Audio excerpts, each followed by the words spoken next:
renewed fears that the president is asserting an expansive vision of presidential power. In a new interview about the Iran war, Trump claimed that his power as president is unlimited. Take a listen. What have you learned about not just the exercise of power, but the limits on your power as a result of the conflict? There are no limits. No limit. No, not. I haven't learned that lesson yet. I know there are, but, there are no limits. Now, that is an obviously false assertion. Not only does the Constitution of the United States limit presidential power, the courts and Congress are increasingly enforcing those limits against this president. But it may be that pushback that is, in fact, fueling the president's thirst for unprecedented power. Today, the Wall Street Journal reported that Trump has recently been rejecting advice from aides and lawmakers, telling them, quote, "I'm the president and you are not."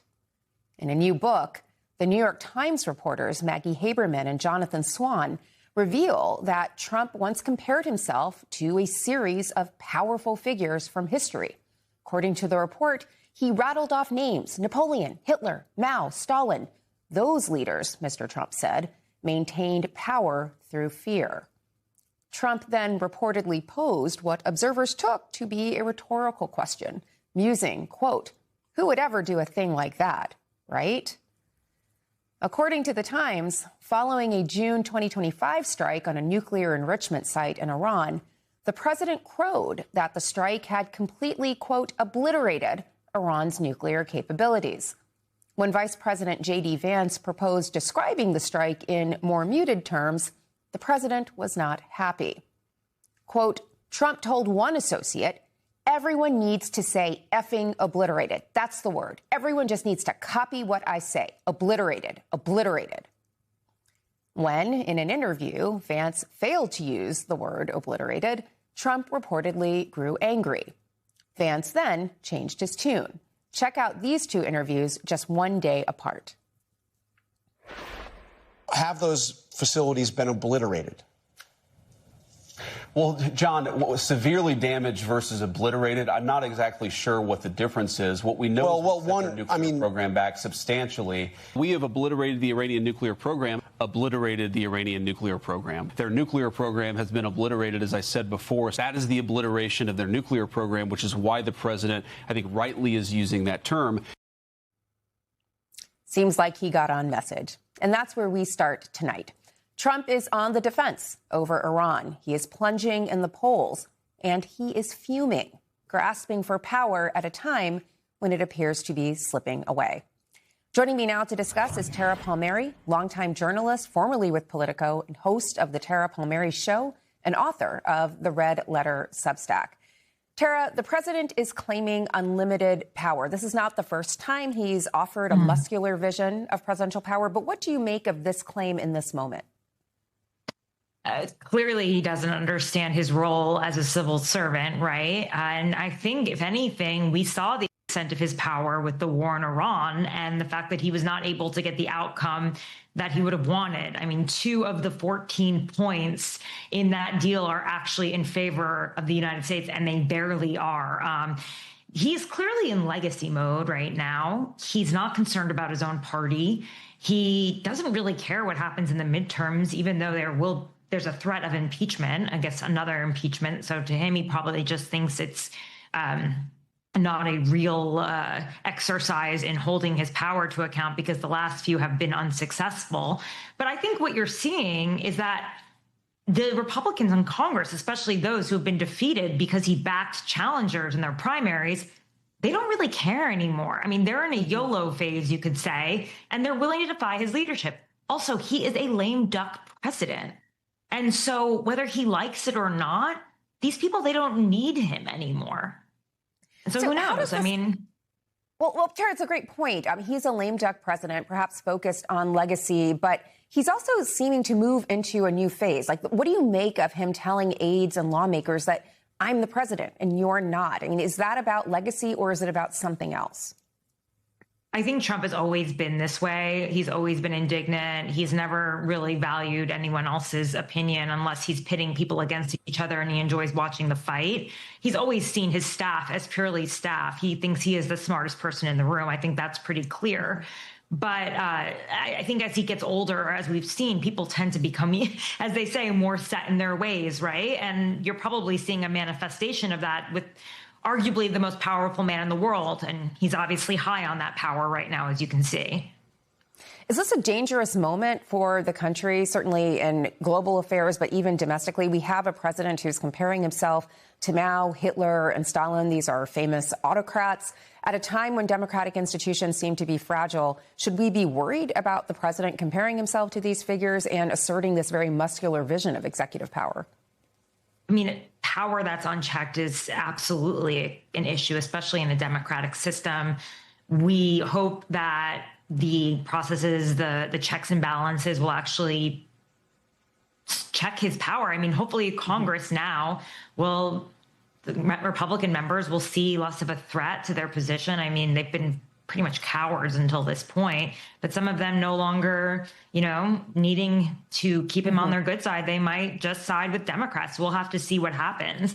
But these are his final years. We've only got 2 more years, right? I know there's a lot of talk about whether he'll actually allow for a transition of power afterwards.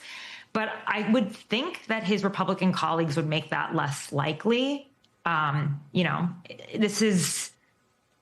And then he has J.D. Vance, who he clearly feels some sort of competition with already because he is positioning himself as the heir apparent. And J.D. is thinking about his own political future, as we can see in his positioning around the war in Iran. I think it's quite interesting that they would call it the Vance peace plan. I mean, have any of our peace plans with Iran actually worked? No. So you're basically handing him a failing plan, essentially. Tara, I want to bring into the conversation Margaret Carlson. Margaret Carlson is a longtime journalist and editor-at-large for Semaphore. Margaret, we've been talking about the president in legacy mode. Tara just brought up the really tantalizing prospect of the president perhaps locked in some kind of power struggle with his heir apparent, J.D. Vance. Is that how you're reading this development with the Iran deal and Vance's apparent ownership of that deal despite its many problems? Right. Tara was talking about the struggle with Congress and now the struggle with J.D. Vance, which has been going on for a while. And it's a triumvirate with Marco Rubio. And Marco Rubio is the more serious, popular contender, I think, among the party in general. But Vance has, I think, the president's ear. And Vance is very diplomatic, where he manages somehow not to agree with Trump on Iran, but back him publicly on even this awful, awful deal that has nothing going for it. And on the other hand, the Senate, which always goes along with Trump up until now, I hear some spines growing. Even Senator Roger Wicker, the principled conservative from Mississippi, who's nonetheless held his tongue mostly up until now, disagreed and said about this memorandum that Trump is getting nothing with this plan that he got into the war to get. Now, that's a pretty stunning pronouncement from a very loyal, old chair of the Armed Services Committee senator. So with that in mind, Margaret, I mean, is this simply about discontent over the Iran deal, which doesn't seem to be going in the favor of this country, but seems to be accruing to Iran's favor? Or is this also about the domestic climate, where it seems that polling says that Americans are souring on Trump's agenda writ large? Like, there's just not a lot of support for this. Is that why the Senate is growing a spine? Is that why J.D. Vance feels more authorized to disagree with this president, sometimes publicly? When things begin to go wrong, sometimes this tipping point, the dominoes start to fall. And so you're seeing Trump in trouble on a number of fronts.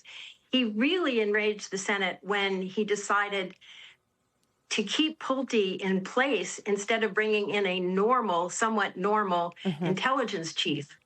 And then he didn't want to get rid of him until he fired the people that he resented and didn't like and no longer wanted there at the agency. And so then the Senate, until the Senate passed a bill he wanted that's very unpopular and that Senator Thune can't get the votes for. So now that's stymied, and there's really no winner here. It's a terrible situation. But Trump seems dug in again, but he's not going to win this one because there aren't the votes in the Senate. And there are just any number of things where, Trump now has those senators that lost their races simply because he backed their opponents speaking out against him. Bill Cassidy, very popular senator, a doctor who voted for Kennedy against his principles in order to please Trump. There's no pleasing Trump, and now that's apparent. You can see that in so many different ways in which Trump's reacted lately. You can't do enough for Trump. He will turn on you at the slightest, the slightest infraction against him. So I think there's a wave building here. And this memorandum, which gets us nothing. Alright guys, this story is getting even more complicated. The big question now is whether ongoing controversy surrounding the Epstein investigation could have political consequences for key officials connected to the Justice Department. Critics are arguing that there are still unanswered questions about how certain investigations were handled, what information was reviewed, and whether important leads were fully pursued. Because of that, some lawmakers are calling for more testimony, more hearings, and greater transparency. What's interesting is that this debate isn't just about one person, it's becoming a larger conversation about accountability, public trust, and whether government institutions are doing enough to address high-profile cases. Supporters say accusations should be backed by evidence, while critics argue that too many questions remain unanswered. Either way, this issue isn't going away anytime soon, and it looks like more political battles could be ahead. What do you think? Should there be more investigations and public hearings? Let me know in